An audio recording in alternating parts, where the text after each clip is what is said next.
ये घटना जयपुर के एक वरिष्ठ डॉक्टर की आप बीती है जिसने उनका जीवन बदल दिया। वह हृदय रोग विशेषज्ञ हैं।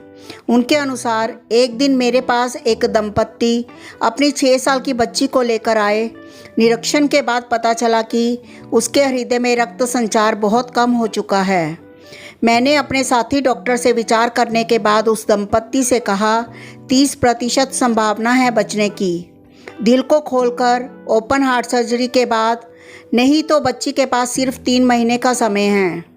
माता पिता भावुक होकर बोले, डॉक्टर साहब, इकलौती बिटिया है, ऑपरेशन के अलावा और कोई चारा ही नहीं है, आप ऑपरेशन की तैयारी कीजिए। सर्जरी के 5 दिन पहले बच्ची को भर्ती कर लिया गया। बच्ची मुझसे बहुत घुल मिल चुकी थी, बहुत प्यारी बातें करती थी। उसकी माँ को प्रार्थना में अटूट विश्वास था।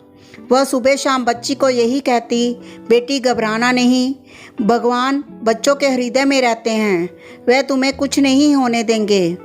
सर्जरी के दिन मैंने उस बच्ची से कहा, बेटी चिंता ना करना, ऑपरेशन के बाद आप बिल्कुल ठीक हो जाओगे।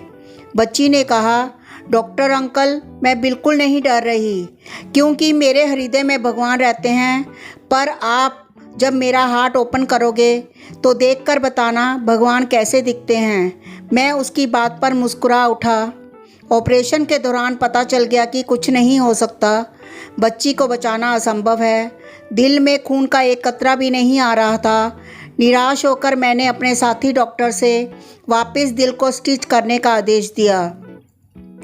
तभी मुझे बच्ची की आखिरी बात याद आई और मैं अपने रक्त भरे हाथों को जोड़कर प्रार्थना करने लगा, हे ईश्वर, मेरा सारा अनुभव तो इस बच्ची को बचाने में असमर्थ है, पर यदि आप इसके हृदय में विराजमान हो तो आप ही कुछ कीजिए।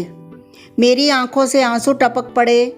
ये मेरी पहली अश्रुपूर्ण प्रार्थना थी। इसी बीच मेरे जूनियर डॉक्टर ने मुझे कोनी मारी। मैं चमत्कार में विश्वास नहीं करता था, पर मैं स्तब्ध हो गया ये देखकर कि दिल में रक्त संचार पुनः शुरू हो गया। मेरे 60 साल के जीवन काल में ऐसा पहली बार हुआ था। ऑपरेशन सफल तो हो गया, पर मेरा जीवन बदल गया। होश में आने पर मैंने बच्ची से कहा, बेटा, हृदय में भगवान दिखे तो नहीं, पर यह अनुभव हो गया कि वह हृदय में मौजूद हर पल रहते हैं। इस घटना के बाद मैंने अपने ऑपरेशन थिएटर में प्रार्थना का नियम निभाना शुरू किया। मैं ये अनुरोध करता हूँ कि सभी को अपने बच्चों में प्रार्थना का संस्कार डालना ही चाहिए। धन्यवाद।